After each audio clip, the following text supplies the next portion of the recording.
শুভ সকাল বন্ধুরা, কেমন আছেন? আশা করি সবাই ভালোই আছেন।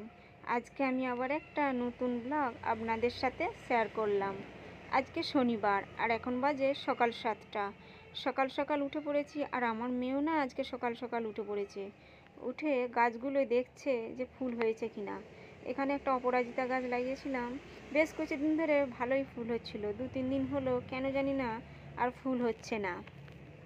পাতাগুলোও বেশ ঝরে যাচ্ছে, হয়তো ওই জন্যই ফুল হচ্ছে না। কিন্তু সবুজ হয়ে উঠেছে এবার গাছটা, দেখুন বেশ দালানটা ভালো লাগছে দেখতে। ফুল হোক বা নাই হোক, গাছ থাকলে বেশ দেখতে ভালোই লাগে। আর আরও হারা ভরা হয়ে থাকে, কিন্তু এই কদিন বললাম না পাতাগুলো ঝরে গেছে, তো ওই জন্য ফুল হচ্ছে না। আর একটা মানি প্ল্যান্ট গাছও আছে, খুব সুন্দর লাগছে। সেরকম গাছ লাগাবার জায়গা নেই, তো এখানটাতে বেশ ভালোই লাগছে দেখতে। আমার মেয়ে যাই হোক এবার ধূপ দিচ্ছে, দেখুন। ও পুজো করতে বা বাড়ির অন্যান্য কাজ, গাছে জল দিতে বেশ ভালোই পছন্দ করে। আর আমিও ওকে বারণ করি না, ও যেটা মন যায় করে থাকে। কারণ এখন থেকে ও যেগুলো করছে ওকে করতে দেওয়াই ভালো, বড় হয়ে ওটা ওর শিক্ষাটা রয়েই যাবে। দেখুন এখানে সূর্যটা কত সুন্দর উঠেছে, বেশ দেখতে ভালো লাগছে। আর আবহাওয়াটাও বেশ ভালো লাগছে, পরিবেশটা দেখুন। কিন্তু এখানে অতটা কিন্তু ঠান্ডা পড়ছে না এখনও। এরপর ব্রেকফাস্টের জন্য ওরা সকাল সকাল ঝামেলা করছিল। বাইরের নুডলস, ম্যাগি এগুলোই ওরা বেশ পছন্দ করে থাকে। কিন্তু রোজ রোজ বাইরের জিনিস খাওয়া কি ভালো বলুন তো? ওই জন্য আমি বললাম চলো তোমাদের জন্য একটু কিছু বানিয়ে দিই। তো নর্মালভাবে আটাটাকে মাখিয়ে বেলে এটা সরু সরু করে কেটে জলের মধ্যে সিদ্ধ করে নিয়েছিলাম। সেরমভাবে সরু হয় না, কিন্তু হয়েছিল মোটামুটিভাবে। এরপর তেল গরম করে ওর মধ্যে পেঁয়াজ কুচি দিয়ে ভেজে নিয়েছিলাম।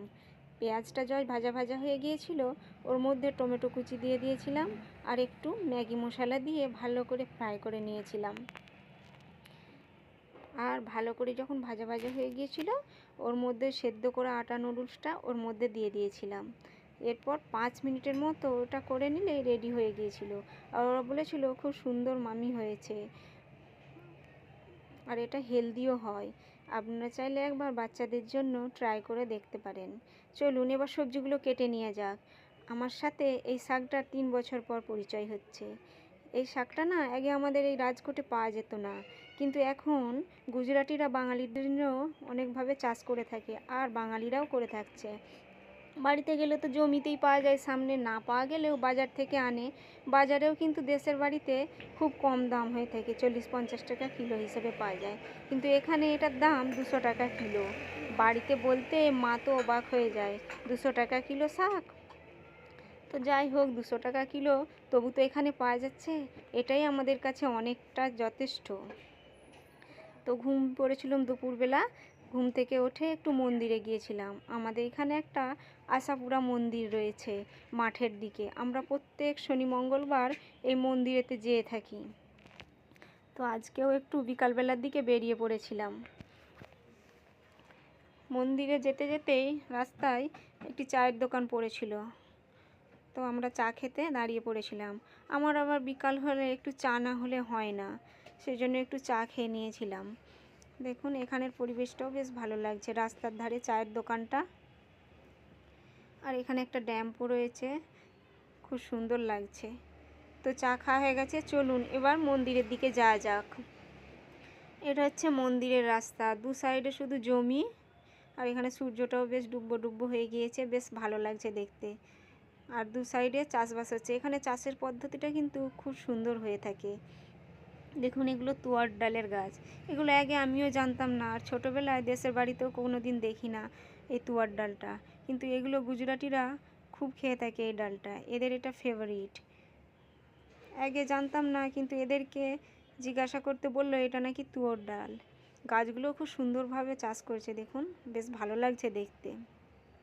এদের চাষের পদ্ধতিটা কিন্তু খুব সুন্দর হয়ে থাকে, অনেকটা করেই জমি চাষ করে, কিন্তু খুব সুন্দরভাবে করে থাকে।